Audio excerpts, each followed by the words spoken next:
Welcome to the Legendarium Green Team. I'm your host, Kyptan, and with me today are Jingalls90 Hello. and JeffDougan. Howdy. Today, we're going to be doing two things. Jingles and I are going to be covering Magi'i of Cyador by L.E. Modesitt Jr., but first, all three of us are going to discuss the Recluce Saga as a whole. After all, we're starting with Book 10 in a 23-book ongoing series, so some discussion of why is probably appropriate. We're going to try and keep things spoiler-free for the first half of this episode, but there will be discussion of the general chronology of the world and the arrangements of the books. We'll save all Magi'i-specific spoilers for the second half of the show. Quick overview of the Recluce Saga. It's more of a universe than a single story.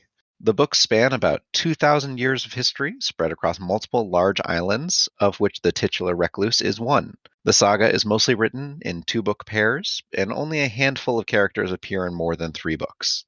Because of this, there's myriad potential entry points, and reading order can get complicated if you want it to be. Magi'i of Cyador is the 10th book in publication order, first in internal chronological order, and together with its sequel, Scion of Cyador, it forms a classic 2-book recluse pair. I thought we could start by going around and talking about everyone's experience with Modesitt's writings, so everyone knows where we're coming from. Jingles, why don't you go first as our newbie? Yeah, and I am completely fresh on Modesitt. This is my very first book of his. I know of him. I used to look at the Daryl K. Sweet covers all the time at Barnes & Noble back when I was buying the Wheel of Time books, but this is new. They're very pretty covers, aren't they? They are. I love them. I've been trying to hunt them down. Jeff, how about you? Yep, they're actually better Daryl K. Sweet covers than the Wheel of Time Daryl K. Sweet covers were. And I say that as somebody who loves the Wheel of Time. So I started reading these, I think, pretty close to when they were coming out. At the time I read Magic of Recluce, it may have been the only book that was published. Oh. I'm the old man in the room. Yeah, that was 1991. Yep. Yeah, dang. I was a high school freshman then. I've read them, sort of looking at a list. I've read Recluce up through, I think, probably the 9th book, which ironically is the one that was published immediately before what you two were going to discuss. But I've also read most or all of the Spellsong cycle. Okay. I like Spellsong. It's good. I've reread it a couple times. It's definitely one where I would have loved to have seen more get done with how magic was working in it, and in particular with the protagonist bringing her more modern senses of music theory to bear and power things up. Okay. But that's a side-eye discussion relative to the actual point of this first chunk of things. Yeah. So I think I should talk about myself now. I've read the Saga of Recluce multiple times, though not the newest stuff multiple times. I've read the Spellsong cycle, his Quarian Chronicles, the Imager portfolio, and just a smattering of his science fiction. I've read Haze, Solar Express, and his short story collection, Viewpoints Critical. So it's fair to say you probably enjoy Modesitt quite a bit. I enjoy him quite a bit as an author. I think he does some things which really speak to me, and I think he does some things which really do not. Okay. Fair enough. And I recommended him once to a friend, and the response that I got back was, "This is the most boring book I've ever read in my life." Okay. Imager's over on the science fiction end of the spectrum, isn't it? Nah, Imager's fantasy. Imager is science fantasy. Okay. They've got like chemistry, but that's about it. Oh, and they have like steam. They've got steam-powered things. I mean, I would probably make an argument just on this one Recluse book that it is also sci-fantasy, maybe delves more into fantasy going forward, but this definitely felt sci-fantasy. It's definitely science fantasy. Yeah. The first book leans much more heavily on the fantasy side of it. Yep. I think that it's very hard to get Modesitt away from his science fiction background and away from his science fiction mindset. And he actually complains that he would write more science fiction stuff if it sold as well as his fantasy stuff. Fair. I can see that. I mean, with getting into just a little bit of Magi'i, the amount of particulars that we see, especially when talking about military settings and measurements and even just chaos is kind of like an economic resource, power resource. Yeah, having just read this one book, like what would you say about Modesitt as an author? Like what does his style seem like to you? Oh, I think the best word I could come up with is economic. I mean, it really does feel like he's just he doesn't spend a lot of time on description. I feel like it's much, it's just particular. um, Even his like really detailed description of rooms and like exactly how big his bedroom is. I guess. See, the funny thing is, I don't remember things like that. I remember like we were 17 cubits away, and we were, or or it's the snake was 20 cubits long, and talking about like the insides of the ship, or those types of things. Yeah, just very specific. Okay. Jeff, what about you? What would you describe Modesitt's style as? And maybe who would you recommend him to? Who do you think are other authors that a Modesitt reader might enjoy, or vice versa? Honestly, one of the first people that I would think of to compare him to is some of the earlier Orson Scott Card stuff. Okay. There are things in how the magic of Recluce and Associated Islands works that is very reminiscent to me of some of the MacGuffin-y pieces of technology in Ender's Game. Hmm. I don't know if it's just that you can make a case that there's some actual honest-to-goodness physics that tries to pretend to sit under Reclusian magic versus Card's Ansible in enabling FTL communication in Ender's Game, etc. Hmm. So that's one of the first points of comparison that comes to mind for me.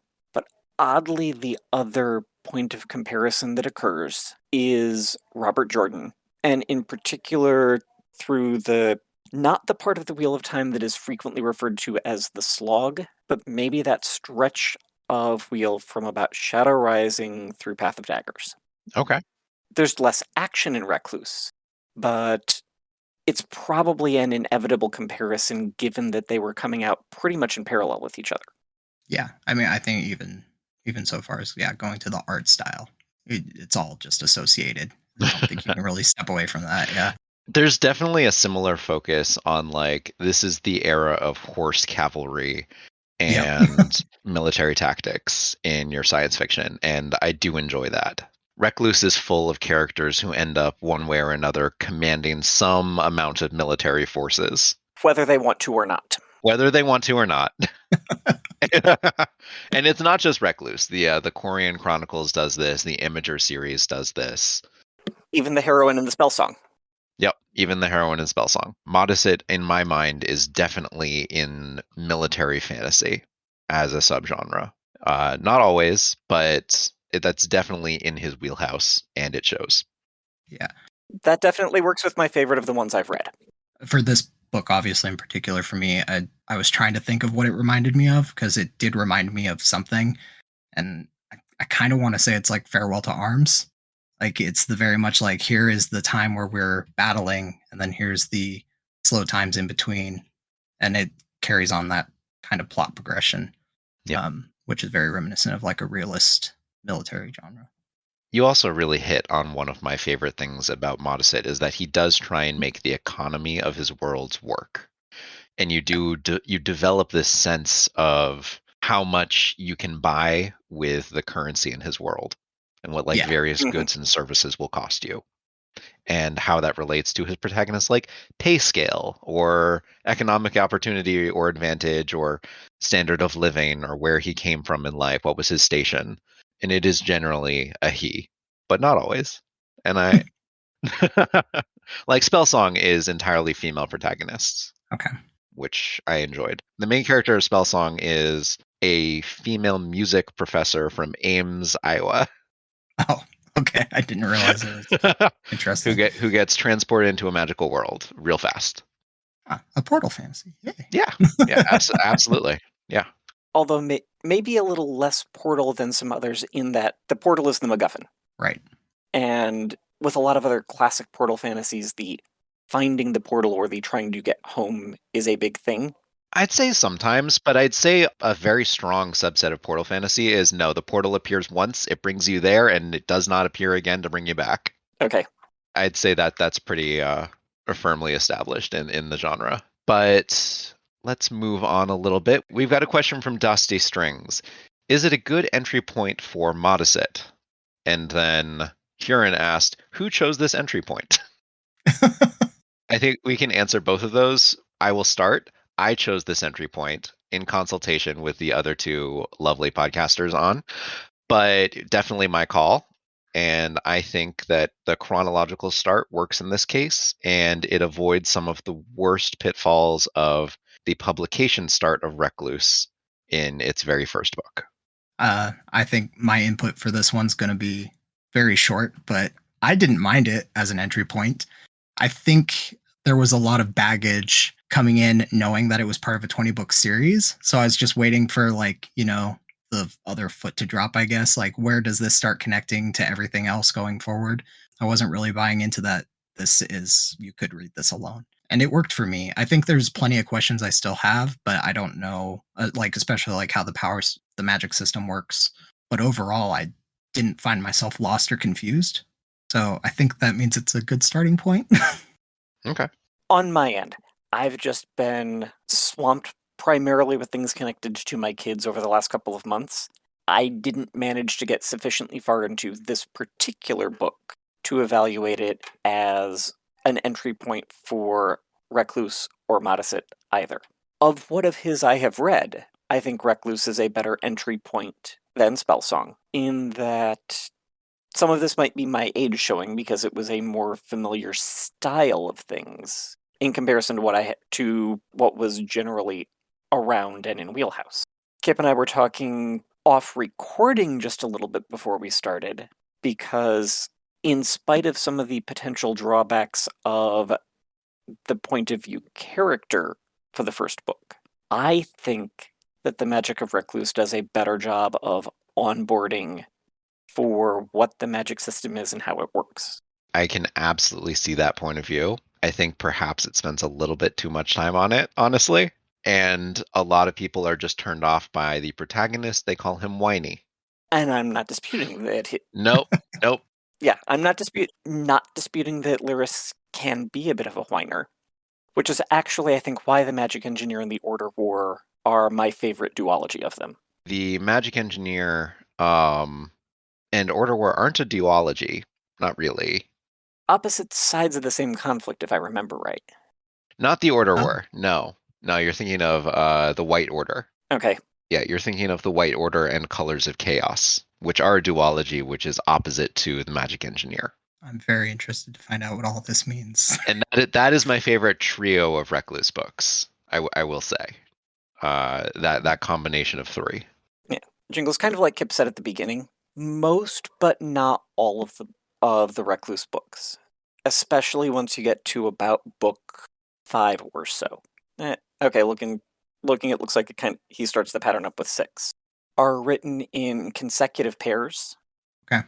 That generally share a point of view narrator. Yep.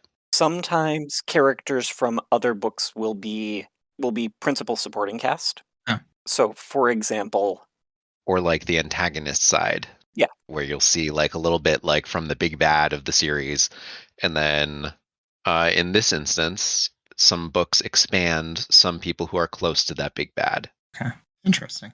So you get one continent's story, and then you get the other continent's story of the same time period, and that's what makes it my favorite trio. Okay, that's cool. I mean, it feels very Malazani in the way that you can kind of just go through all of it and see where different connection points are. Although it's all just one author, which is cool. Yeah. Although he generally writes a lot of things out of strict chronological order, every book is itself in a very strict chronological linear storytelling. So you get to match up the timelines on your own. And start seeing where these things start dropping in. Yep. Nice. Okay. It's honestly a great selling point for this series. I'm all for that. I'm all for seeing someone play with that and see what happens. Yep. You'll definitely see the effects of this book later on in the series. Right. Though technically earlier in the series, because I think some of the things that happen in this book get referenced in like book 6. Okay. I guess for that, without too many spoilers, would it be? Am I going to benefit from having read this earlier, or do you think that, or would it have been better the other way, where I discover all these things after reading? Does that make sense? I think it's going to benefit you, honestly, to have read it already. Okay. Cool. Because things will be talking about Cyador, and you will have actually seen Cyador Know in what its Cyador in its is. prime. Yeah. Yeah, that was a little bit of a surprise to be reading a book from the Recluce Saga and not seeing that name pop up at all. It popped up once, just once. Yeah. It was mentioned in passing once, because it's an island on the west coast of Kandar. Right. So yeah. So very briefly. Yep. Like almost could pass it up. Yeah. Okay. I think we're about to swap over into Magi'i discussion, but do you have any other general impressions that you'd like to share about Ellie Modesitt, Jeff, before you hop off? I think maybe the one thing that we ought to do before I hop off is there was the question from Black Cat and Nat. Absolutely. We can do one last question. Would you say it's a beginner, intermediate, or veteran fantasy saga/novel? I'm going to talk about it from the perspective of the saga rather than the novel. Okay. And in that sense, I would say it is definitely an intermediate saga. Yeah. Individual books may be halfway decent introductions, but you get very few clues from one book to another where you are in the timeline. Also, I feel like just the way that he writes the magic of Recluce, he often refrains from referring to characters by name and instead just picks like one identifying feature or another. So like you'll just have to remember, okay, who's got the wide face? Who wears the blue scarf? Who's Who's the always redhead? playing with knives? Who's the redhead? Who's bald? Because when you see these characters sometimes in scenes, you'll get no names. You'll just get a couple character descriptions of like people talking completely non sequitur conversations, and you'll have to piece together what's going on there. And I definitely don't think that's a beginner thing for sure. I would put that in intermediate, if not advanced.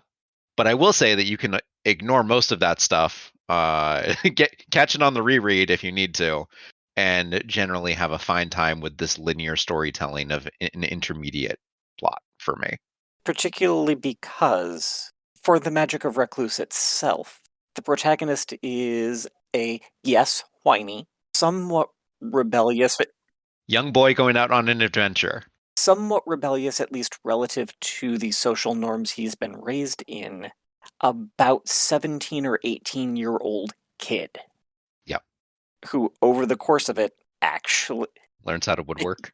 Well, actually, I think the single best way for me to summarize what happens in Magic of Recluce is with a wonderful remark I've heard attributed to Mark Twain, which goes, "When I left home at 16, my old man was the most ignorant I've ever met. I got back from the river at 22, and I was amazed to find out how much he'd learned in the last 6 years." Sounds And very Twainy. and Kip, is it fair to say that totally fits Laris? Sure, absolutely, and also possibly his dad. His uncle more than his dad.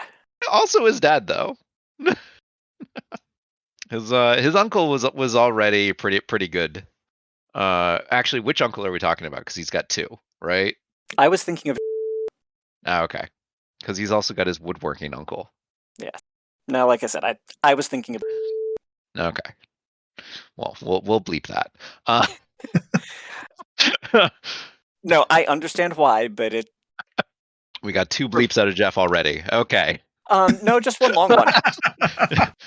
Just one long one. There was a son of a beep. Yeah. One long one. One really long bleep. Okay. So let's move on to Magi'i and wave goodbye to Jeff. So at this point, I'm taking my leave, but I will try to be back. Try to make it through and be back to record Scion with you. Okay. Have fun. Looking forward to it. Looking forward to it. Bye. Okay.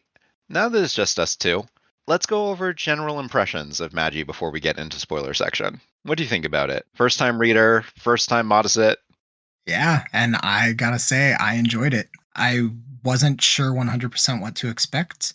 I had a couple of assumptions going in regarding, it's fantasy and we're focusing on a male protagonist, and he's young and he's angsty and all these types of things. You can kind of figure out what kind of story you're going to get. I don't think it totally deviates from that story structure, but I'd still enjoyed it quite a bit. Specifically, that he is just a weird character to try to like at the start. And I think, by the end, I think I felt a little bit more sympathetic towards his goals and things like that. But yeah, overall, I really enjoyed it. Okay. Yeah, this was this was actually the first Recluce book I read the first time as well.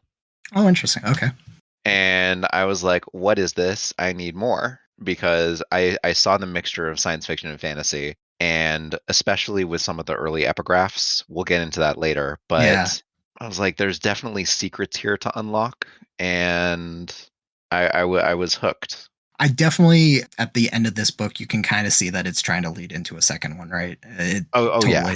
totally sets up for a sequel. That doesn't deter my interest at all. I thought that was totally okay. On reflection, I do think that this book is too long. Yeah. Why? Because I think for me, it might be like, maybe one or two too many fight scenes out in the forest, right? Like Yeah. that might be. Yeah. Yeah. Just one or too many. He loves his linear storytelling, and he loves his detailed descriptions and his repetitive nature of things, so you as a reader can see when something is different than it Mhm. normally is.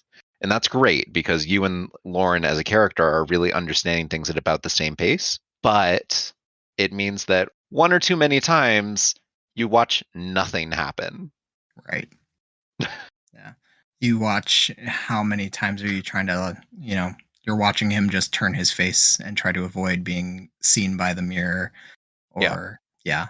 Or just like walking his horse along the trail, looking for Yep. bandits, not finding any, listening to his men talk about whatever they're talking about at the moment. Right.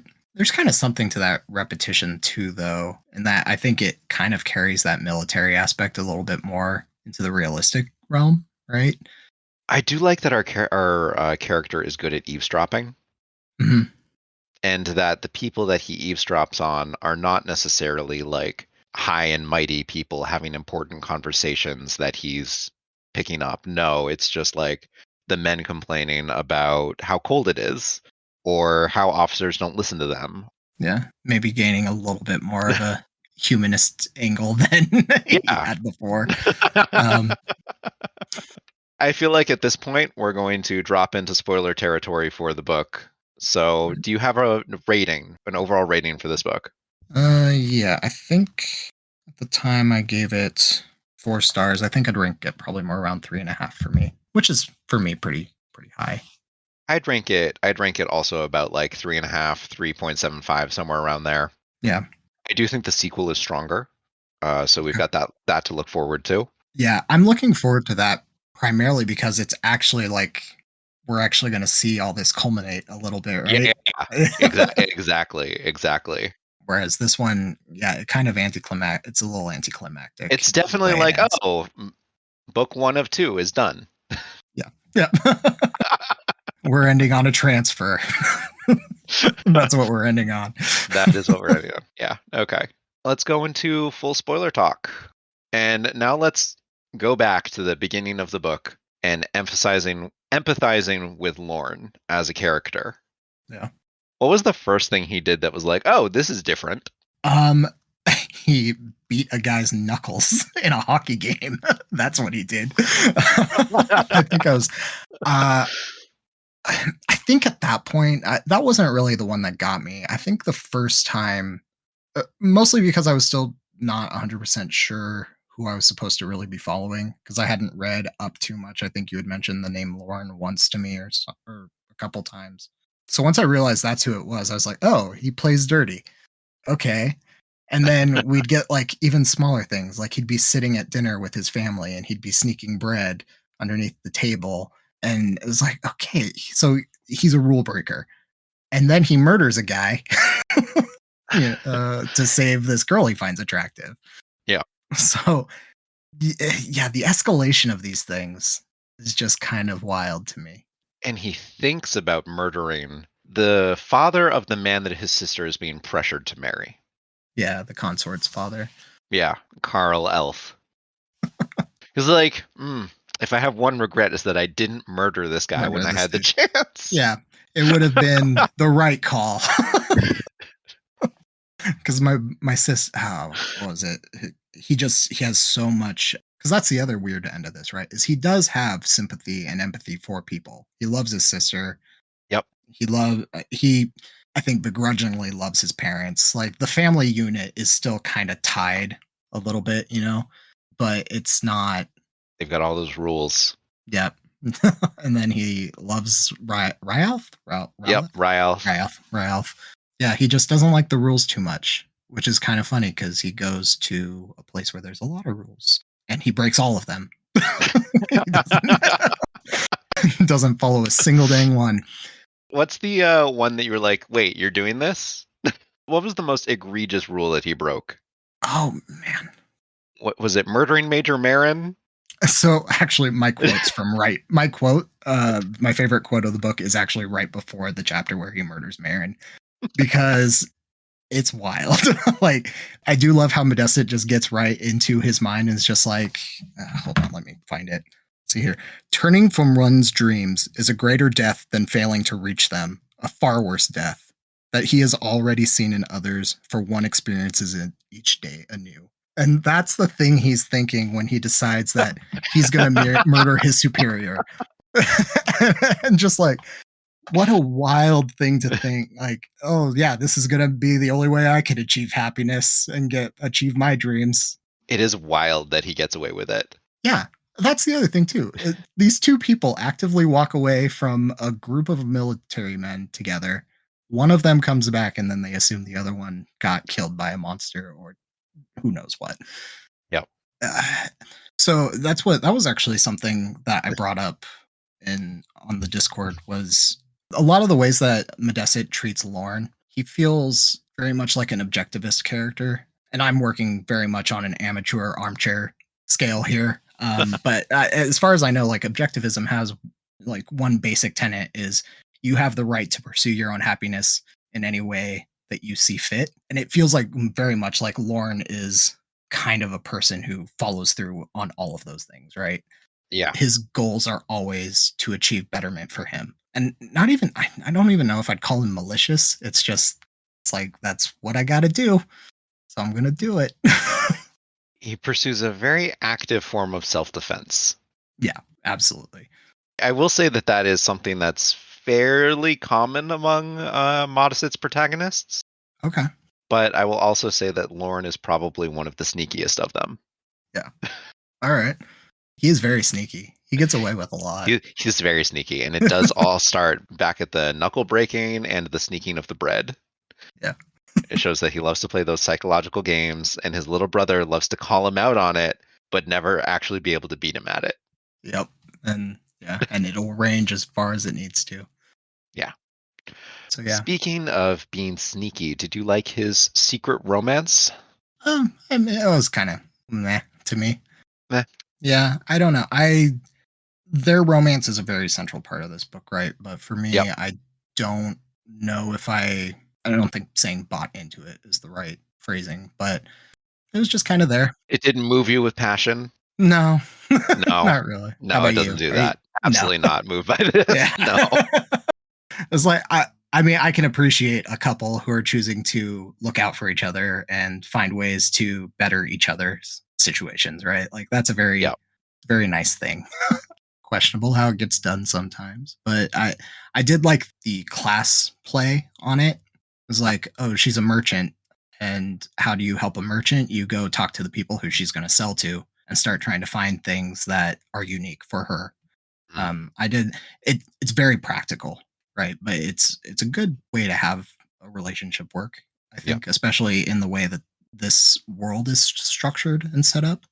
or you use your understanding of the secrets of the Magi'i, like the failing of the towers, Yeah. in order to predict what's going to be happening, because that tower failings is not mentioned outside of the Magi'i. No, I don't think they ever mention it elsewhere. Yep. The Lancers have no idea why that specific section of the wall is failing. They don't know it's because 2 towers failed in that area. They're like, it's got to be the wind. Yeah. Blowing down these big trees. That's what's happening. That's what's happening. Yeah, it's the wind. Did you like the book that she gave him? The book of poetry? I did. I don't remember very many of the poems.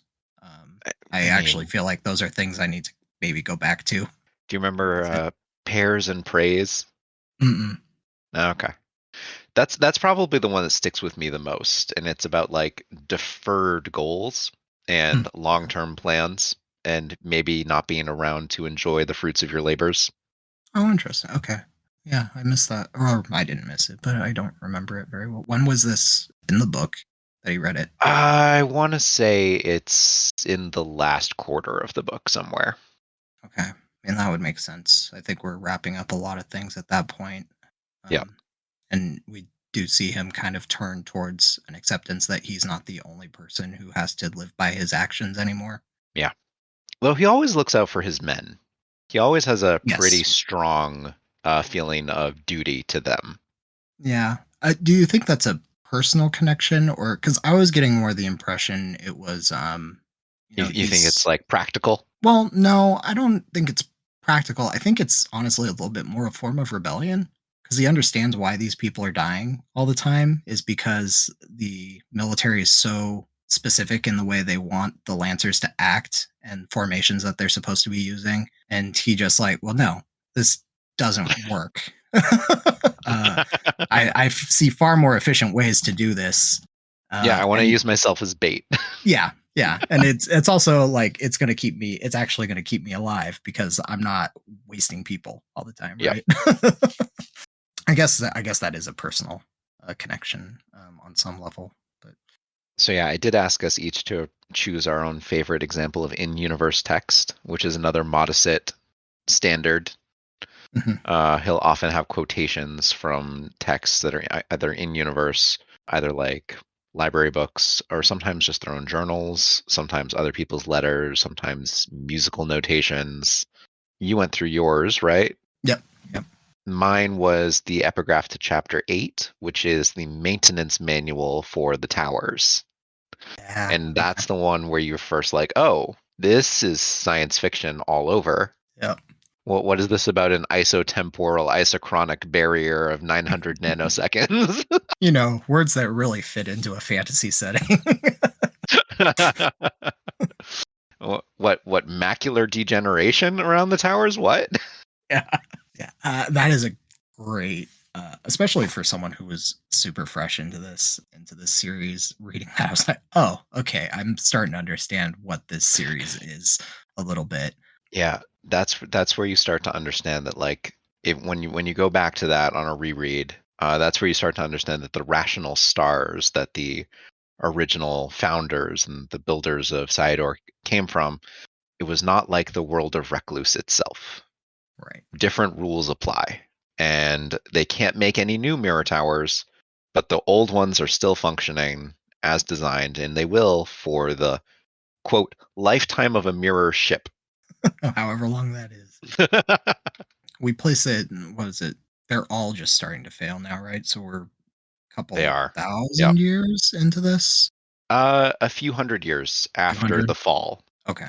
That's their dating system. That maintenance manual was from 15 AF after fall. They're currently at something like 400 something after fall. Okay. Got 900 years there. Dang. Yep. Yeah, I think I'm going to be most interested to see how those systems come into play in other books. Because, again, it's not something totally new. I mean, even if we go to Wheel of Time, we can see ways that futuristic stuff have cycled in and out, right? Yeah. It just seemed to be kind of a thing the writers of the 90s wanted to do. But this one has the benefit of seeming just very much more Battlestar Galactica in style, if that makes any sense. Just kind of. I'm struggling. You're struggling a little bit. Okay, I mean more like the world develops because the futuristic stuff comes, and Okay. I guess I'm making really big spoilers for Battlestar Galactica, but yeah. Not if I can't understand it. Okay. So that's yeah. I guess like because is formed out of what the Cylon, the results of the Cylons and the humans that came from. Okay. This is kind of what that reminds me of, is that we now have this futuristic society that has crashed for whatever reason, and then we have the fantasy setting that plays afterward. Yep. I'm interested to see what that society was prior, if we do even get to see it, and maybe it's just a huge mystery. I guess I'll read and find that out. It's a bit of a mystery. Yeah. We do get a different look at it from a different side, maybe. Okay. Later on. Okay. Cool. We have a late question from Coding Foo. Oh. Do you think reading Recluce books has changed how you tell the truth, since so many of the characters are very careful about what and how they say things? Oh, that's very. I have not taken the time to think about that. How about you? I will say that the characters in Recluce tell the truth the way I usually do. Sure. Okay. If I can get around a question without lying, but still not say things I don't want to say, it's absolutely how I'm going to do things. Okay. Fair enough. I don't know. I feel like I'm just a word vomiter, so I don't really think too much about it. Pretty direct. So No. I was brought up in New England polite culture, and we're masters of evasion and doublespeak. And I was born in Seattle grunge, so very, very specific. Yep. No. I would absolutely pull the stuff with the bread that Lauren does. Absolutely. Okay. Interesting. All right. So Lauren does connect on to you on a pretty personal level then, would you say, or does it? We both have very strong feelings about bread. Yeah. Very strong feelings. Gotta love the bread. Gotta have as much bread as possible. And it's got to be the right type. Yeah. You gotta save the crappy bread for people who don't know any better. Yeah. All right. You gotta tempt them and make them think that, oh, this is the one you take. Yeah. At the start of the meal, you like, yep, everybody's going around, and then you take the good stuff. when no one's looking. In the in between moments, you're like, oh, I'll take an extra croissant. Yeah, mine's disappeared. Perfect. I'll take some more of that pumpernickel. I'll take some more of that oat. Oh, the focaccia. Yeah. The bit with the garlic and the rosemary. Absolutely, that's mine now. Yeah. Oh, that's the last piece. So nice of you to leave that for me. I really. You got to sit next to the olive oil bowl, so that way it's not as clear how many pieces you're taking and dipping. Mm-hmm. It's tricky. Okay, I'm learning things. I'm learning strategies. Good strats. Yeah. At Thanksgiving, I make like 4 full pan sheets of focaccia. It's delicious. And that's just for you? Is that the distribution is? I would say 2 of them are for me, and 2 of them are for the other 30 people in my family. It's fine. Okay, no, that seems even. I agree. That's fair. Yeah. You put the effort into making it. I let them have all the turkey. They can do whatever they want with that. I'm just here for the bread. Fair enough. Okay. Back on topic. Yeah. Very minor point. What did you think of the different units in this book? So there were cubits, there were like rods, and there were 10 days and glasses. Yeah, so I had to look up cubits because I had heard cubits before, but I could not place why I had heard it. And then I think like the first hit was it's a biblical measurement. Is that right? Does that sound? I don't know if it's biblical, but it's in the Bible. It's in the Bible. I think it predated the Bible. Okay. It's a very specific. I enjoyed it. Part of it was I kept struggling with trying to figure out, do I keep hearing different cubits lengths or rod lengths because this is just the way Lauren thinks, or is this just the way Modesitt likes to describe things? Is that just his particular way of describing? I think he likes thinking about units in his different universes and making sure that they each have their own unique feel. Okay. And he likes putting that little bit of mundane difference into his fantasy settings, especially things like the 10-day. Yeah. Because there's no reason that we settled on a 7-day week. No. No like universally applicable reason for that. So 10-day. It's a 10-day. And then I'm trying to remember. He doesn't even name what the 10 days are, right? It's just counted by No, the he 10 day. does. He does. Does he? Okay. There's like Lundi and something. Okay. I could not list you all of the days, but then there's like They're there. and I would probably get them confused with the ones in Imager, okay. which definitely names them a lot more often than the ones in Recluce. I found it an interesting part of the world building, not fully understanding what to make of it, but I was never in doubt of what something was once I knew a cubit was like 17 inches. So. Okay. So you were talking about the magic system and how you were still kind of struggling to get a grasp on it. What did you think of this chaos and order based magic? Yeah, so there's some pretty basic things that become readily apparent, right? He associates chaos with white, Yep. and he associates order with black. He seems to use order as a natural force that is very destructive and problematic, except for maybe in certain situations. We know that, like, Cyador itself maligns order a lot, quite a bit. Yep. They're not okay with order, which is odd and a bit of a paradox considering how rigidly structured their society is. And then chaos is a channeled resource for them that they are clearly losing in some capacity, right? Because the towers are what channel it for them. The towers create it for them. Create it. Okay.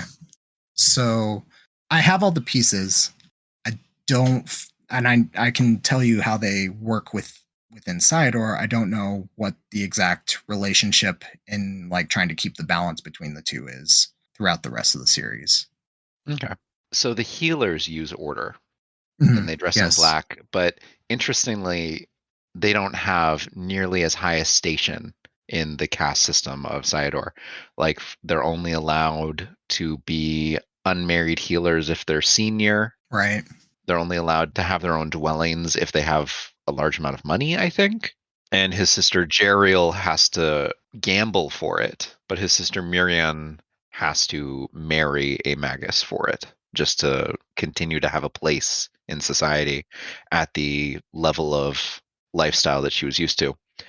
Did you find it interesting that nevertheless so many of the Magi, or at least a couple of the Magi that we saw, like Lorne's mother and the Empress, are using their healing powers almost primarily to keep an older man alive? Yeah. Yeah, I did notice that. It's like, oh, your dad would have been dead a long time ago had he not had his wife with him, right? Yeah. So that was I was actually about to ask, are there male healers at all in this society? Or are they mostly Magi? There are no male healers that the story mentions. Yeah. Okay. Yeah. The class system seems to be pretty male patriarchal. Oh yeah. Yeah. Oh yeah. That's interesting. I guess I like how the magic system seems to be forming the way their society functions in some respects. I still don't understand what's happening with them. Like, because how do we choose that order is going to go to women for healing and chaos is going to go to men for anything? Well, I would argue that probably the magic system is not choosing that because Lorne can clearly use order. Oh, that's true. That's fair. Because that's part of the problem, right? Is having him. That's part of why he was kicked out. Kicked out. Yeah. He didn't show complete devotion to chaos. Right. Yeah. I think that's an interesting point to remember as the series goes on. It's definitely making a point there that maybe Cyadoran society is flying in the face of the natural magic. Right. Or at least like just deciding to ignore large parts of it. Yeah.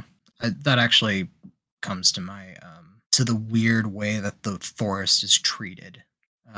And the barbarians as well, but it becomes really apparent with the forest that I'm just not sure why they're doing what they're doing. Some of the creatures seem very dangerous. Giant cats and giant lizards that like can mess up your brain if you have chaos. So that might be one reason why they're doing what they're doing. But the fight with the snake is very weird because the snake never actually does anything. Like he's very particular about writing it in that way. Like it's a very slow moving thing. There's only one of them that we ever see, and they kill it and they talk about how dangerous it is, even though it like never did a single thing. Like, and it's just like all in this effort to, I don't know, to keep some sort of structure in place that I would be curious to know what that forest is other than being a housing place for order, what its purpose is. I remember that when I first read that, I was like, "Oh, the snake's going to open its mouth, and it's going to like all these stun lizards and leopards are going to become pouring out of Right it, out of it. like a tunnel for the forest." And this is going to be it. This is going to be a big fight scene. And then No, it's dead. It's dead. It's like you definitely want to stay away from that thing. It's dangerous. Was it though? I don't know. Talking about the forest, what did you think of the mirror engineers? The like lesser class Magi'i who get put out to contain things with the fire cannons and maintain the fire ships. We don't see a ton of them. We don't see a ton of them. I do like this idea of the maintenance of the machines. It seems like they'd be a class that would be relevant later on if we, depending on what the course that Lorne decides to take against Cyador is, or presuming that's what he's going to do. What do you think Lorne's goals are? At this point, I think he just wants to kind of exist. There's some foreshadowing, right, of Chaos Lancers that are incredibly dangerous and have become emperors in the past, and it's like a very frowned upon time in Cyador's before this recent emperor's reign. Yep, but also like a taboo subject almost. Yeah, very taboo. Again, I think maybe something only the Magi'i that are actively trying to pursue Lorne and kill him. I think they're the only ones that maybe ever talk about it. Do we ever? Because I can't remember their names. Which ones? The High Magistrates that are in direct link with the Emperor. So Carl Elf is the second Magus, and Chienfell Elf is the first Magus. Yeah, I think they're the ones that we're talking about. And Liatafi is the third. We hear a lot about his daughter, but not a ton about him. Not a ton about him. Yeah, I think they're the ones that talk about that. So we have that groundwork laid down. Don't know if his intention is to hit that point, although the way we've seen him act and the pursuit of his dreams, maybe that is what he's looking for. I kind of got the opposite impression that he kind of wants more isolation because he and Rialth look for a place where they can get married in silence. And they kind of enjoy that peace for a little bit before they have to go back to doing their stuff. So another sneaky Lorne thing: secret marriage. Secret marriage. Yep. we're just coming out to take a look at the melons. That's all. Yeah, I kind of want a book series focused on Rialth. I want a book on her. Yeah, I would like to see what she's doing all this time. I'm not sure that's something Modesitt could write. Oh, you don't? Why not? He doesn't tend to follow non-magical characters for very long. Okay. But he does give her quite a little bit of agency. I'd be interested to see him try to pursue a little bit more with her. Just because he does... Sometimes I wonder if she has magic. Yeah, I would kind of wonder that. I mean, and I think it would be something that he could easily turn, right? Yeah. There's multiple types of magic in this world, and I wonder if she has one of the less obvious forms. I'd be interested to see that as well. So that's interesting. So there are levels to this that we see chaos and order being used. I think there's levels. Okay, interesting. Yeah. Moving on, we've talked about how Modesitt, I put him in military science fantasy, but what was your favorite battle scene from this book? And I promise next book has more. Even more than this, huh? And side question, which posting of Lorne's would you rather be at? The Accursed Forest or the Barbarians? Maybe revealing about me. I think I'd take the Accursed Forest. Ooh, okay. Yeah, I think that would be a little bit more manageable for me. Or, I'm not much of a fighter, so maybe it'll just be a quick quick solution to a problem. Probably go there. What was your first question? Oh, favorite battle. Yeah, I think I kind of already described it. The snake battle was an interesting one. Yeah, only because it does lead in with a lot of action, and then it slows down for this really particular moment, and then it moves back into fighting. once again with a couple more. Yep. Those night leopards, man, they always wait in the tree. They always wait in the crown of the tree. They're always there. These are some big trees too. Giant trees. Yeah. I want to go see the Accursed Forest just to see the trees. Because, hell yeah. Yeah. They are gigantic. I kept trying to, and these are things we have measurements for. He gives us the cubit. He gives us the cubits, yeah. It's like, it's 50 feet high. Yeah, and I'm still trying to fathom what I'm actually seeing here, especially it's with 50 feet high on its side. Yeah, those are cool. And then the wall that holds it, the wall that never breaks, the white just the wall. crystal shatter. I really like the dream sequences that he has of the laying down of the wall in the first place. Mm-hmm. Of the like scouring of the land, of the shrinking of the forest, of the salt and the fire that was used to contain it. Those dreams that he gets. And then the just giant dropping down of the pieces. Yep. Yeah. It's really cool. And something that you could totally see happening with a certain type of ship, right? Right? Yeah. It's like, that's the real science fiction days that are in the past. Yeah. That was the fall of the rational stars to Cyador. Yeah. Absolutely. Yeah. What was your favorite battle scene? The first one where he's first fights the barbarians along the side of the long lake or pond, I guess. Okay. Where his immediate superior never even considered doing a charge at the holding to save the holders. Yeah. Instead just wanted to make sure that he killed all of the barbarians. Kind of the first time we start seeing how the military perceives the Lancers, right? Oh, yeah. How they perceive the Lancers, but also how they perceive these people who are, quote unquote, outside the Empire's protection. Mm-hmm. Absolutely. How this border of the Empire is perceived. Yeah. Because all the people there are like either criminals or broke, right? Mm-hmm. They're all lesser in status in some way. They're not full citizens anymore. They've had that revoked. And it becomes pretty obvious, I mean, really quick, that, the term barbarian is maybe being used a little too loosely. Yeah. It really just seems to be anyone who borders us, doesn't it? Right. Anyone who directly borders us and is not a trading partner. And might be using order in some way. Order is always has to be associated, right?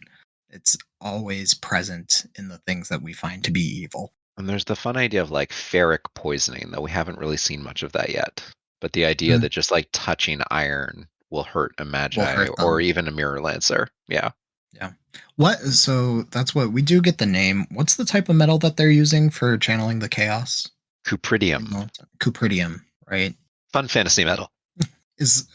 So I was kind of making an assumption here. The cupridium is remnants from the ships, right? Or does it actually come from the world itself? It's forgeable. It's a forgeable metal, yeah. Okay. That they can make from ore. Cool. But it takes a very special smith to do so, using a chaos furnace. Okay. Takes some skill, and it is a highly restricted metal just for the Empire's use. All right. And then Lorne gets a cupridium-coated Briston saber, which is definitely a gun on the wall that we will get to see. Yeah. That thing is... Defeated Major Marin. Yeah, I would say so. Man doesn't exist in any capacity anymore. Lord. Disintegrated. Gone. Forever gone. Never coming back. Threw his belt buckles over the wall. That scene still... I almost wanted to put that as my quote-unquote battle. So it's just like, not even... I mean, it was an effort. Yeah. Yep. All 20 seconds of it. We've got a question from Ian, who says, what are the metaphors? The metaphors? Yeah. Oh, man. Metaphors of what? Just all of it? What are the metaphors? What are the metaphors? Okay. I think we have a pretty big metaphor. I've mentioned it a couple times now. A pretty big metaphor in this gated forest with one single giant snake. I don't think that's hiding itself particularly well. Although maybe playing with the metaphor a little bit. Yeah, because our protagonist murders it before it can do anything. And you got to wonder, what information might this serpent have bestowed had it lived a little bit longer? We don't even know if it was violent in any capacity. We can assume, but Yeah. Like, what do you think of Lauren's efforts to try and commune with the forest? Like, did they do anything? I think so. Uh, Is it Why was he doing it in the first place? And what did he hope to gain? so? That would be like, again, me making some assumptions based on the way the order and chaos work, right? Is he communing because he can sense the order in a way that maybe he's never been exposed to because he's been living in Syad? I think it's That pretty safe to say that the accursed forest is a unique magical entity. that's fair too. Yes, absolutely. Yeah, I don't know. Mm, again, there's kind of that Eden thing in place. Yeah, he describes it There's as also the the most like powerful magical thing that he's ever seen. yeah, Like the pillars and deep wells of order and chaos. and it's been constricted for so long that Yeah, it's like bursting, ready to go, just do absolutely whatever it needs. teeming. Yeah. The metaphors, And no matter how many trees fall, you never see a gap. not once. Well, you see the bridge over though, right? It does have stuff that gets out. Oh, it's got stuff that Um, gets out, but like the wall of trees that's right up against oh the yeah, edge of no, the wall, like no, doesn't matter how many trees are falling down, you there's another never one in its there's place. another one right behind it. Yep, absolutely. You It's never even thick. can't even see. Yeah. Well, and they have to like stay on trails, right, for the most part, Yeah. because it's so dense.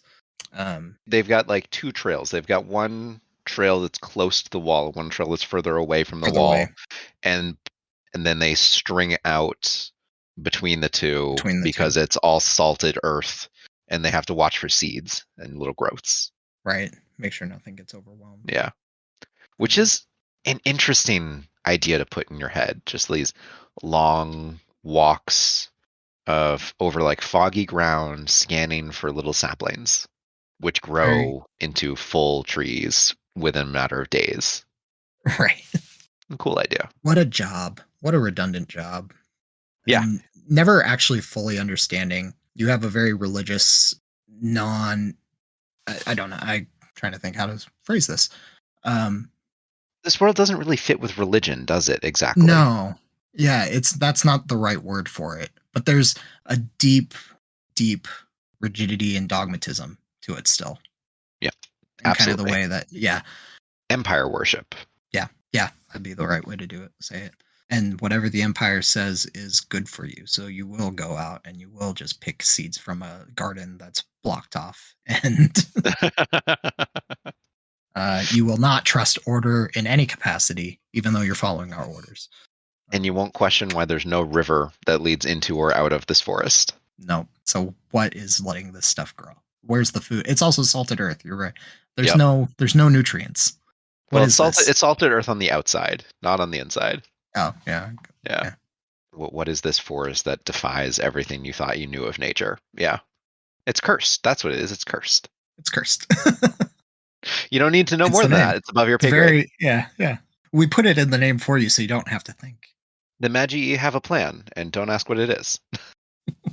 I'm trying to think of more metaphors. There feels like there should be something to the viewing mirrors, right? And something to the caste system. And something to the caste system. I do. That's a small thing. I do like how basic but effective the use of putting an extra syllable, a specific syllable at the beginning of a name At the end. is.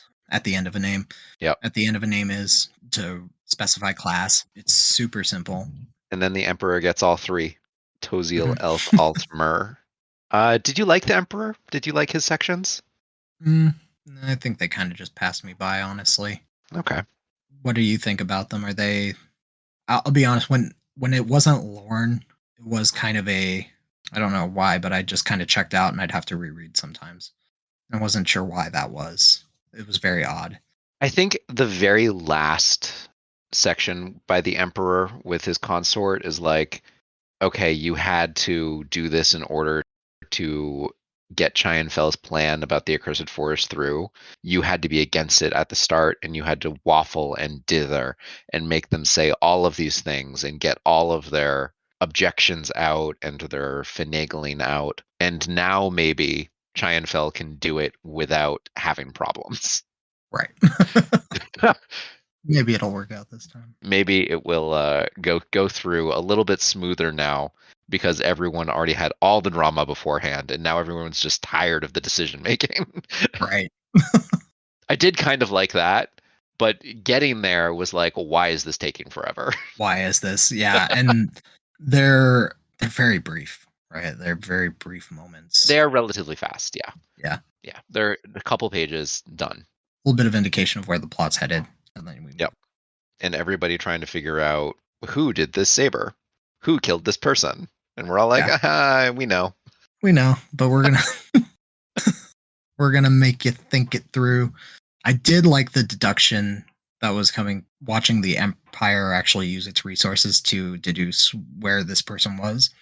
Granted, they didn't have to look very far, but No, yeah, but it was a good piece of suspense having them question. There's someone in this military who's able to do all these things. Yep. There's someone killing all these people, and then coming to the conclusion that they might be the same person. And just to transfer him, get him to a port. just give him a nice happy job. Yep. Right? Get him out of the way where he can't do no harm. So who thinks it's going to be a nice happy job where nothing happens? Considering the art has like a battleship and a and a and a turret, I don't think that's what that's going to be. I don't think it's going to be particularly a peaceful book. We get to see Lorne really take in some deep emotional understanding of himself. How many people do you think he's going to kill? Oh, at least 5 in the first 100 pages. At least 5, okay. At least 5 in the first 100 pages, yeah. Now, how many people do you think he's going to assassinate? Ooh, assassinate? Like he did with Marin. Yeah. Do you think that's going to continue? Oh, and also that traitor, right? Yeah, you got the traitor. Yeah. I'd say he did 2 assassinations in this book. Me? Yeah. And 1 friendly fire incident. Yeah. Self-defense, one to other time. It was like, I'm tired of watching my back around you. You can die now. You can die. You're done. I'm done with you. I don't know where he went. I guess for assassinations, crazy theorizing happening. With the way the Emperor is treating Lorne at this point, I kind of wonder if he'll try to bring him in and support what he's been doing instead of just trying to kill him outright. Your face tells me maybe not. Do you have any ideas of who Lorne might assassinate? Top magistrate. Chianfell? Chianfell, yeah. I think we're going to get that far. If we're playing he's going to be Emperor by the end of this, then he's definitely murdering the Emperor, assassinating the Emperor. Those will be the 2 that I think. Okay. Start. All right. Trying to think if there's any other major characters right now that we would have to see play into those games. Nothing's coming to mind. Okay. I mean, those are 2 solid guesses. Yeah, so right. We'll see how that goes. Do you think that any of the antagonists are well done? Or particularly stand out? Not at the moment. They're a little bit one-dimensional for me. Like, okay, we've got our corrupt leaders. Like, that's what they are, right? Yep. Mostly the number 2 guys seem to be the biggest. Yeah, the biggest issue. And again, the book takes so little time to focus on like an actual antagonist. I don't think I ever really thought about them too much. I don't know if you see it the same way, but for me, it very much was Lorne's story, Lorne's moments. I think the book spends a little bit of time setting up each of his sisters with an antagonist, a little bit. A little bit, yeah. Jeriel has Detar Alt, and there's Caesart, who seems to be just like a dumb pawn of his father. Right. Not yeah. I know some things that are coming up, and right. I'm already just trying to. I'm already not enjoying thinking about certain things again. Oh, really? Okay. Yeah. I was kind of contemplating maybe he actually is end up going to kill his sister's consort. Maybe that is a thing. He does get kind of set up as a character that is really too stupid to function. Like he is kind of just the guy. I think that's the definition of second level adept. Yeah, absolutely. So I could see him getting twisted in a certain way, that makes Lorne interact with him, probably kill him. We listened to Lorne talk about chaos transfers, and he's like, yeah, you move the chaos from one spot to another. And then you listen to Caesar talk about chaos transfers, and it's like, oh, this is going to take the whole dinner for you to talk about? Yeah, this is a lot. This is really straightforward. Yeah. What are you doing? Lauren's like, I'm bored to tears. You are absolutely an imbecile. Like, that's pretty much what he... Yeah. I'll be interested. I do like the idea of knowing that after this book, I will have a full story. After Yes. Scion, I'll have a full story. I will see these things. It is very tight-knit, in my opinion, right now. So I guess how it blows up will be, I think, pretty contained as well. Modesitt loves his linear storytelling. Yeah. If we're dealing with like not introducing very many new characters, like we'll introduce some of the people that Lorne works with on the docks, right? Yeah. And then, yeah, we've got a whole new city of people to yeah, populate. we've got a whole new city to populate, but the Bane players stay the same. Yeah. I'm not too surprised. We've set up our family. Yep. I do think this is a family story as well as a military one. I think so. I think he puts too much time into all the family members for it not to be. Okay. They all play a part of why Lorne is the way he is, why he acts the way he chooses to act. Rialth becomes a part of that. If you could teach Lorne one lesson, what would you teach him? Don't kill people just because that's... Don't kill people right away. Think about why your actions are the ones you are taking, other than they serve your ultimate goals, whatever those may be. Okay. Humble, sir. Be humble. Sounds good. Sounds good. I would teach him maybe don't be alone with the person you're about to kill and have everyone know it beforehand. Okay. To be a little bit more strategic in your Just be effort. a little bit more strategic in hiding, because he was definitely saved by the higher ups in the Mirror Lancers being like, don't pursue this story if you can't find evidence. Right.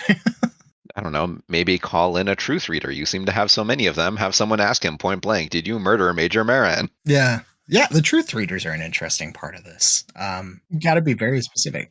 It really makes it so you're not supposed to be even like at thought of questioning. No, you should make no effort to be deceitful in any way. You should always be the last person that anyone thinks of for a particular crime if you want to get away with it. So I think what you're saying is this society created Lorne. What I'm saying is the author really wanted him to kill Major Marin in this one specific way, and then backtracked the reason for why he didn't end his journey there and end up in a prison. Right. Or executed. No, Syad would execute. Yeah.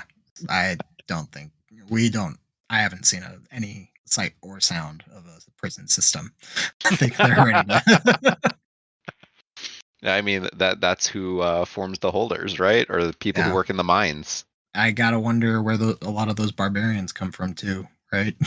The island was populated before the Cyadorans arrived. Not so much anymore. And then they were just like, we're going to burn out to this distance and kill everyone in our way. And then we're good. These are our borders. We're done. Yeah. I think it's probably about time to wrap up this episode. Did you have any last thoughts? Nothing comes to mind. I'm excited for the next one. I was getting a little itchy to get started on it, so cool. I think I might do that soon, and we'll probably see you in the next one. Meet back up, yeah. Yep. Well, it's been a blast. Happy to have you, and thanks, Jeff, for joining us earlier. This has been the Legendarium Green Team. Thank you, Craig, for loaning us this little corner of your media empire. Thank you, Horizon Brave, for getting all of this started. You can find us on Twitter and Discord. Our intro and outro music is Galactic Damages by the Jingle Punks. Thanks, everybody, and have a great day. Bye. Later.